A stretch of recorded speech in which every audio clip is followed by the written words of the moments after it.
Na-biopsy kasi ako noong May 2024. Tapos, upon result po, nalaman ko na ako po ay breast cancer stage 4 triple positive. Stage 4 agad? Opo, nagkaklase ako, nararamdaman ko na parang hinihiwa ng blade. Nung malaman ko talaga kung ano ng kaso ko, nung sitwasyon ko, umiyak, nagdasal, hindi lumalabas. Ano yung part na pinakamahirap with having cancer? Malakas ang pain tolerance ko kasi anak mahirap ako. Matapang ako. Hindi ko iniinda ang sarili ko. Ang sakit po talaga, ma'am. Sobrang sakit. Buhay pa ako, pero parang patay na ako. At ang amoy ko, amoy patay na. Ano po exactly yung sinabi ng oncologist? Na delikado na ako. Na hindi na ako tatagal pa. Hindi naman po mataas ang sweldo ng mga teacher. Hindi po. Pero wala rin po akong pera. Galing po yon sa mga bata, sa mga magulang, sa co-teachers, sa kaibigan. Lahat naka-align ng Panginoon. Pera ng mga taong naniniwalang gagaling ako.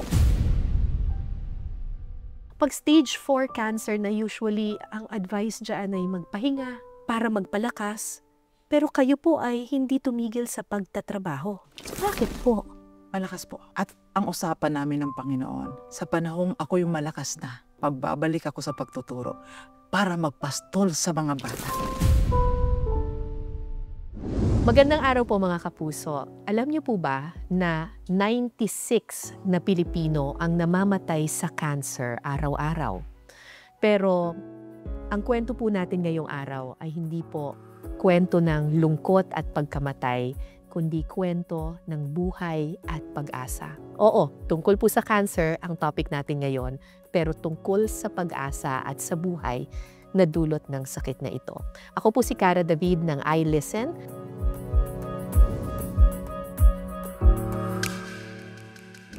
At ang makakasama ko po ngayong araw ay isang napaka-inspiring na babae, si Ma'am Marivic Villacampa. Ma'am Vic, Yes, isang high school teacher mula sa Silang, Cavite. Thank you for being with us. Apo. Kayo po ay diagnosed ng breast cancer. Apo. Na-biopsy kasi ako noong May 2024. Tapos, upon result po, nalaman ko na ako po ay breast cancer stage 4 triple positive na yung based on the biopsy nga, yun yung kaso ko. Stage 4 agad? Opo. Eh di ba po may stage 1, 2, 3, 4, Opo. ganyan? Bakit 4 agad? Sa case ko po kasi, alam mo yung Filipino, typical Filipino na nararamdaman mo na, lalo na ako nanay. Opo, Tapos may issue ako sa bahay, no? Opo, sa opo. pamilya. Nararamdaman ko na, pero yung pain na naramdaman ko ay siniset aside ko kasi may anak akong PWD.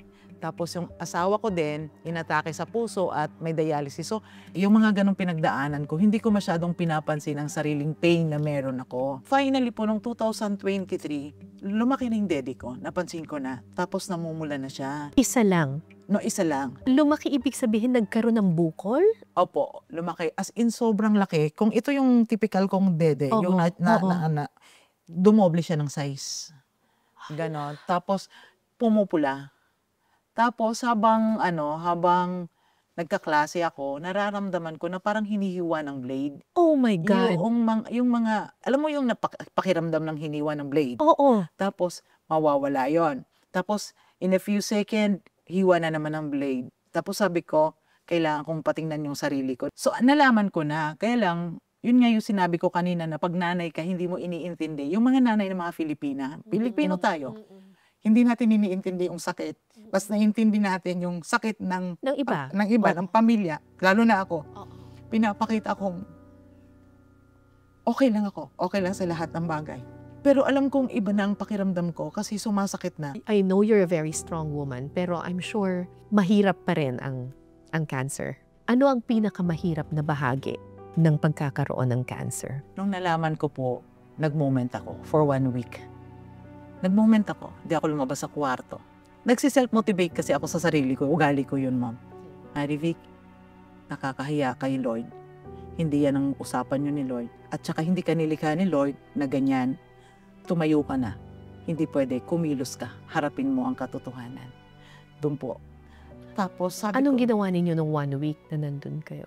nung malaman ko talaga kung ano ng kaso ko, nung sitwasyon ko, umiyak, nagdasal, hindi lumalabas. Nag-isip ng nag-isip ng nag-isip. What if? What if? Ang daming what if. Pero Ma'am Vic, ang cancer po, usually may mga sintomas yan, di ba? May- Lagi naman pong sinasabi na yung kapain yung suso, kapag may nakita. Ginagawa niyo po ba yun? Nakita niyo po ba na yung maliit pa lang yung bukol? Di ba sinasabi sa TV, Oo. pagkatas maligo, may menstruation, Oo, kakapa okay. mo. Kinakapa ko, ma'am. Oo. Pero during the time na ako ang nakaranas, wala po talaga akong Wala. as in wala. Ang sabi ng doktor sa akin, invasive daw, mabilis daw kumalat yung cancer ko. Wala talaga akong naramdaman.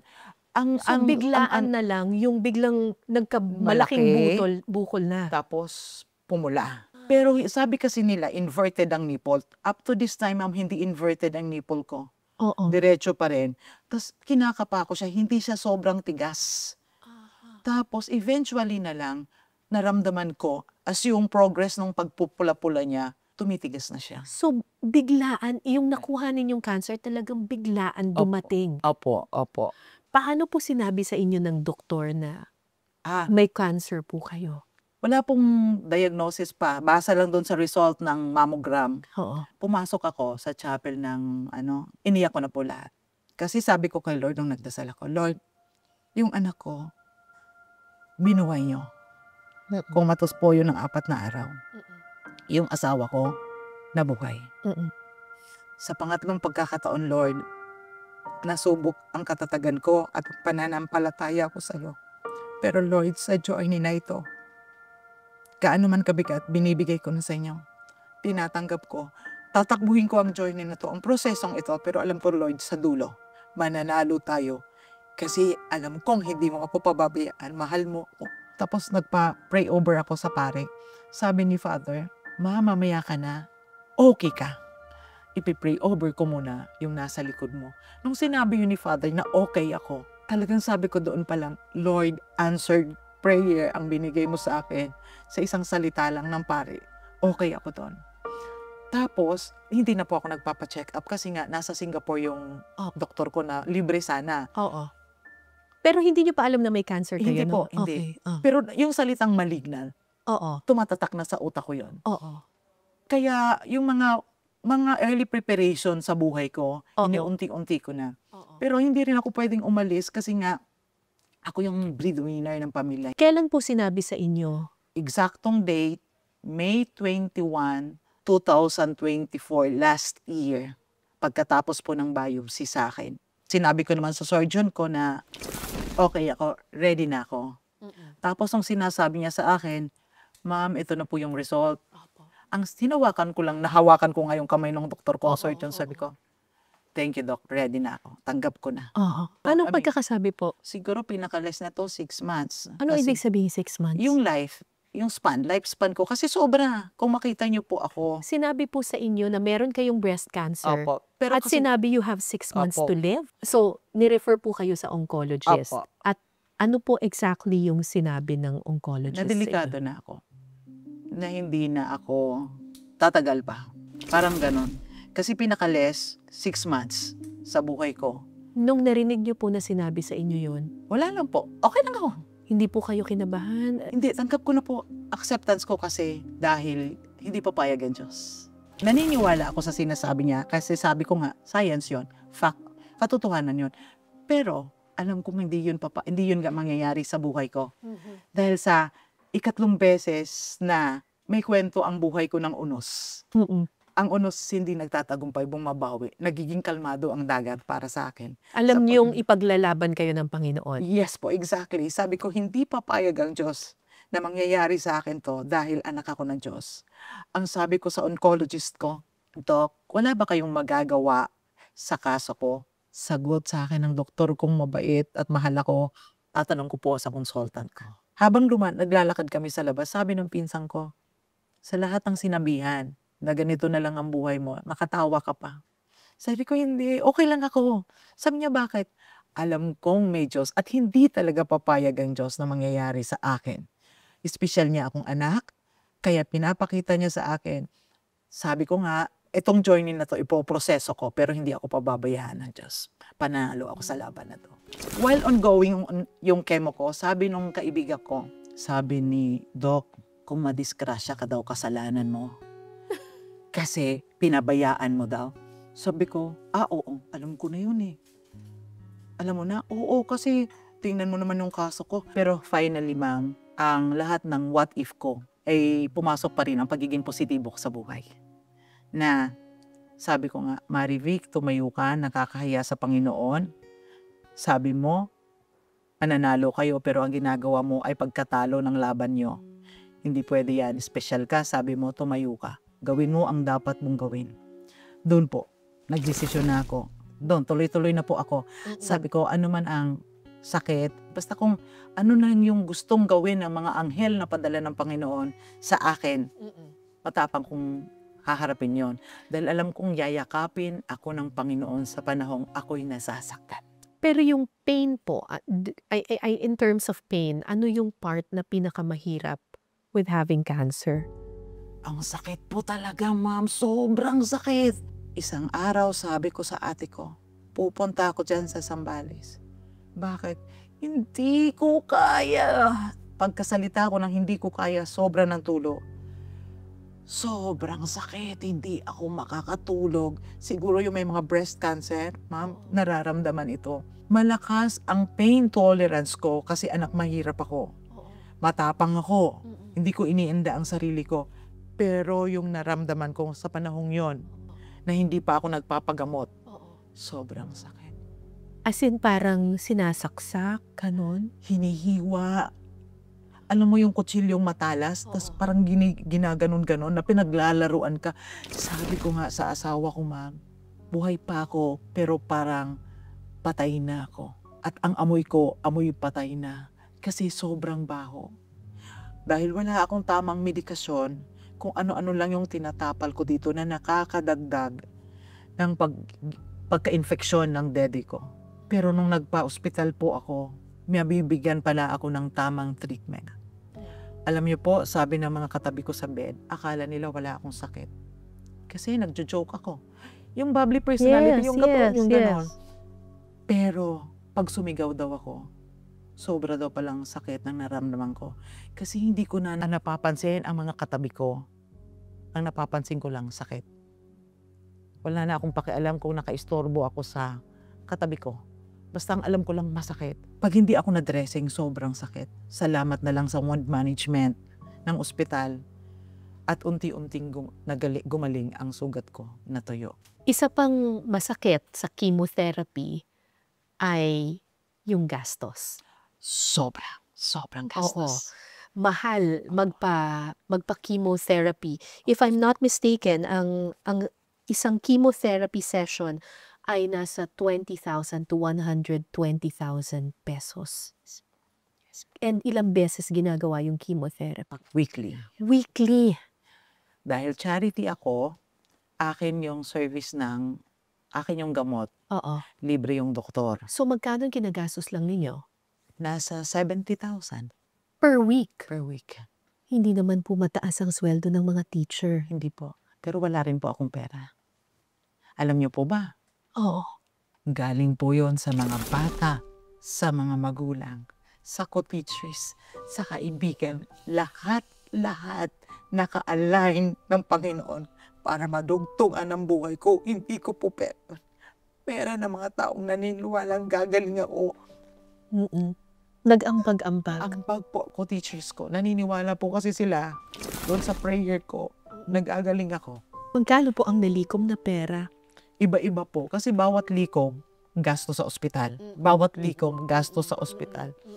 Alam niyo po ba, ma'am, na nung unang chemo ko, wala akong pera. Dahil alam ko magpapagamot ako, yung bonus ko noong 2023, di ko ginalaw. Sweldo kong hindi ko pwedeng galawin kasi yun ang pampagamot ko. Ang yabang ko na kasi may 50 mil na ako. Yung pala hindi yun sapat. Wala na akong pera. Binouch ako ng oncologist ko. Bibigay sa akin yung gamot. Sino magbabayad? Meron po siyang gamot na binigay sa akin na libre. Pagkatapos po, ako magbabayad. Ako magbabayad. Pero binouch niya ako na i-go natin tong chemo sa kanya treatment. ngayong first chemo at ibabouch ko magbabayad ang pasyente ko. Tapos na-chemo po ako noon. Oo. Alam niyo po, ma'am, ang laki ng utang ko doon. Ma'am, ililipat ka na namin sa Jose Reyes kasi yung TB, VATS, yung operahan na may parang monitor na TB ay 500,000 at yung iba pang proseso. Yung onco ko ang naghanap ng ospital kung saan ako dapat dadalhin. Ganon siya ka, personal. Para sa akin, personal yung treatment na binibigay niya sa akin. Tapos, kaya nalipat ako sa Jose Reyes. Sabi niya, may utang ka pa na 700 mahigit nung last confinement mo. 700,000. Mahigit. Ngayon, sa panibagong mong second confinement ko, may utang na naman ako. Sabi niya, magkano pera mo? Sabi ko, yung kapatid ko po ay parating, may 20,000 po yun. Pero nung panahong yun, ma'am, inipon ko po lahat ng lakas ko kasi wala. Talagang mahina ako. Pero naniniwala akong hindi ko pa katapusan yun. Sabi niya, pag pumunta ka sa bilang hospital, may pera ka pa. Hindi ako nakapagsalita, ma'am. Wala akong pera. Na-realize ko din, hala ka, oo nga pala, lilipat ako ng ospital. Wala akong pera. Sabi ko, sir, tulungan niyo po ako mag-isip. Sabi niya, 10 kaya mo na. Thank you talaga kay sir na yon na naintindihan ako. Sabi ko, opo. Sabi niya, meron ka bang ambulansya? Pahatid ka sa Jose Reyes, wala po. Magkano po dito? 30,000, pricey. Sabi ko, wag na po. Tumawag po ako sa LGU ng Silang, nabigyan po ako. Sabi ko, sir, babalik po ako. Magpagaling po ako. Hindi po ako naniniwalang katapusan ko na. Sa cancer ko na to, gagaling ako at babalik ako para bayaran ko ang utang ko dahil tinulungan niyo ako, nadugtungan niyo ang buhay ko. Government employee po ako. Para lang ma-assured sila na papayag. Government employee po ako, may PhilHealth. Sabi niya, huwag ka nang mag-alala. Ipapacharge ko sa DOH lahat ng utang mo. 700,000 plus yung bago kong confinement. Siguro nasa 1,000,000 yung utang ko sa kanila. So 1,000,000 ipapacharge lahat? Yes, talagang grabe ang iyak ko. Grabe ang iyak ko, ma'am. Alam mo yun, yung may sakit ka, sobrang kailangan mo ng pera, tapos kailangan mong lumaban din sa buhay mo.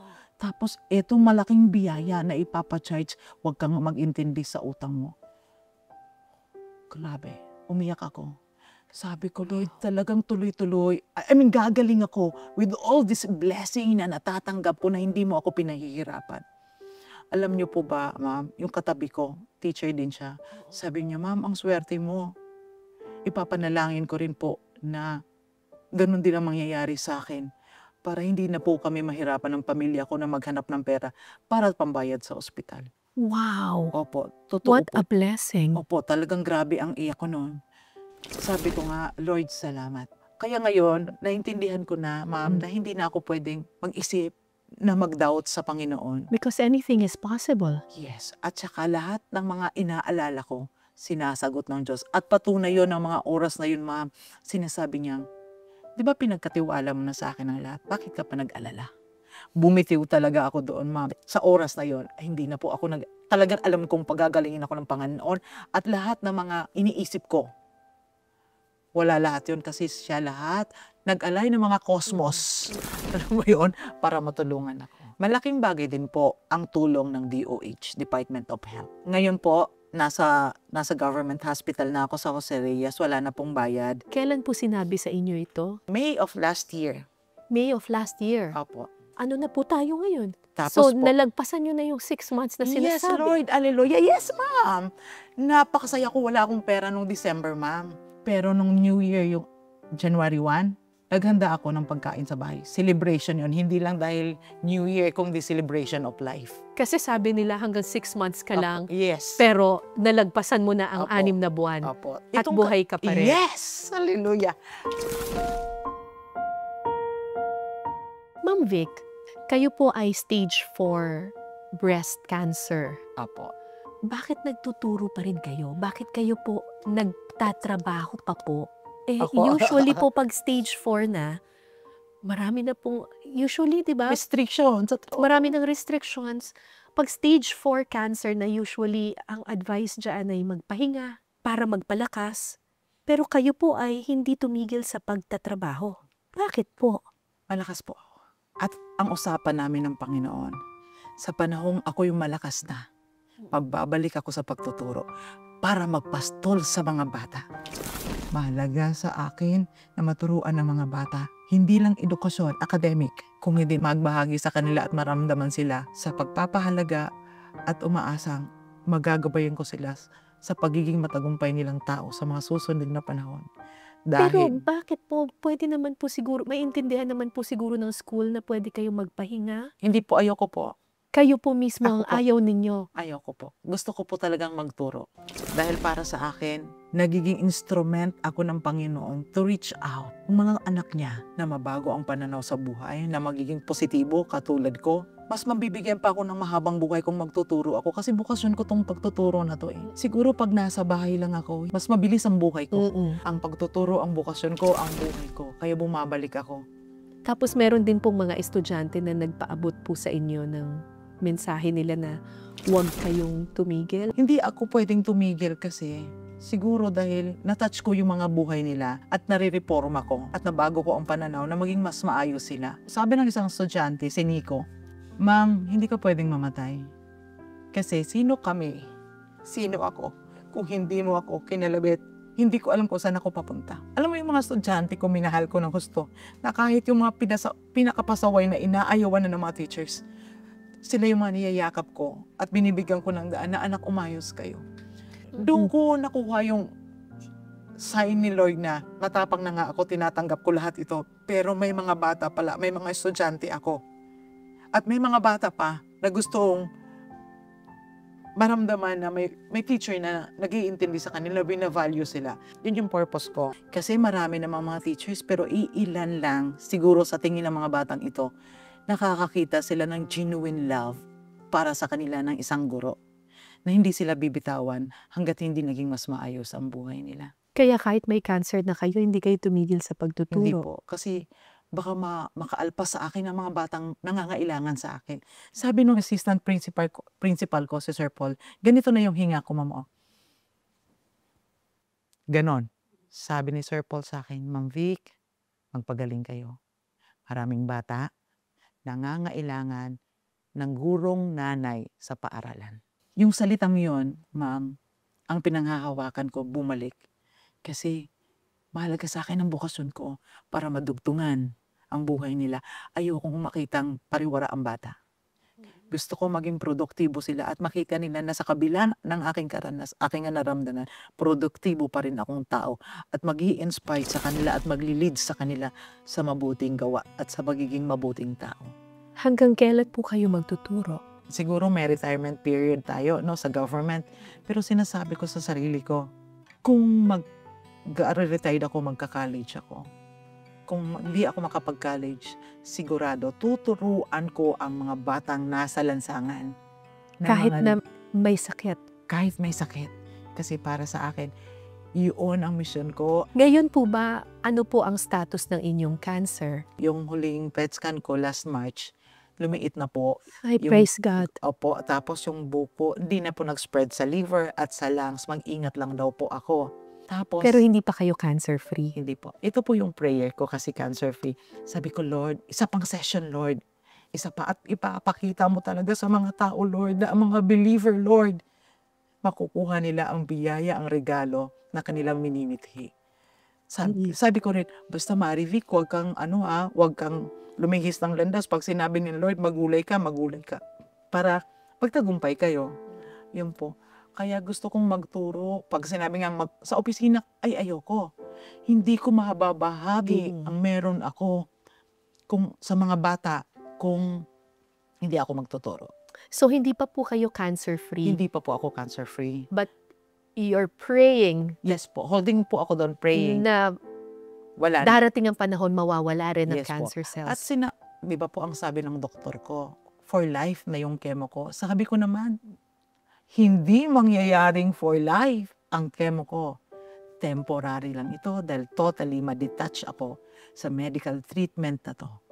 Kasi sabi ng Diyos, aalisin nito in due time. 10 more years, ma'am. 15 more years. More! Nothing Diyos is impossible. Yes, sabi ko, Lord, hindi ako titigil ng pananampalataya at pagtap ng mga tao na magbahagi ng sarili kong kwento para ma-inspired sila may misyon pa po kayo. Sabi nga ni Nico, hindi pa po kayo pwedeng mamatay. Maraming Kasi marami pa kayong dapat turuan Opo. at tulungan. Opo. Kung may advice po kayo sa iba pa pong may cancer, na may pinagdadaanan po ngayon, pati yung kanilang mga pamilya, ano po ang mensahe Apo. ninyo?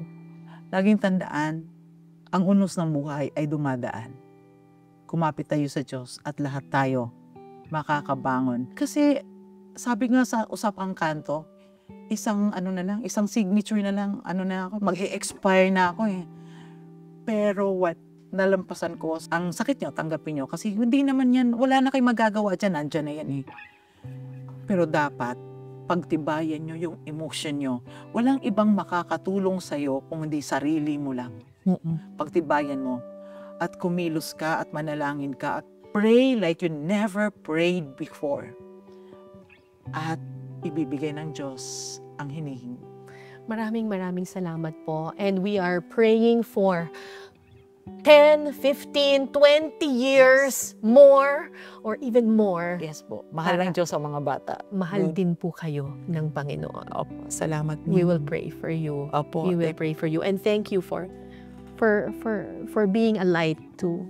Thank you po. Alam niyo po, nung sinimulan ko po itong programa na ito, sinabi ko na 96 na mga Pilipino ang namamatay sa cancer araw-araw. It's easy to feel depressed kapag nakarinig ka ng ganitong klase ng numero. Pero yes, 96 na tao, 96 na Pilipino ang namamatay araw-araw, pero mas marami ang lumalaban para mabuhay. Hindi po katapusan ng inyong buhay at hindi po katapusan ng mundo ang sakit. Kailangan pagtagumpayan po natin ito sa pamamagitan ng ating paglilingkod sa kapwa at pagmamahal sa ating pamilya. Maraming salamat po, Ma'am Vic, for being an inspiration to all of us. Kung kayo po ay may kakilala, kaibigan, kamag-anak na may cancer, may pinagdadaanan, huwag niyo pong baliwalain ang kanilang kwento. Pakinggan niyo po ito, yakapin niyo po sila ng mahigpit at maging sandigan po sana kayo ng lakas para sa kanila. Ako po si Cara David para sa iListen. Salamat po sa inyong pakikinig. Thank you po, Ma'am. Salamat po, Ma'am. Salamat po sa Nothing pagkakataon is makapagbahagi. impossible. Yes po, may patotoo.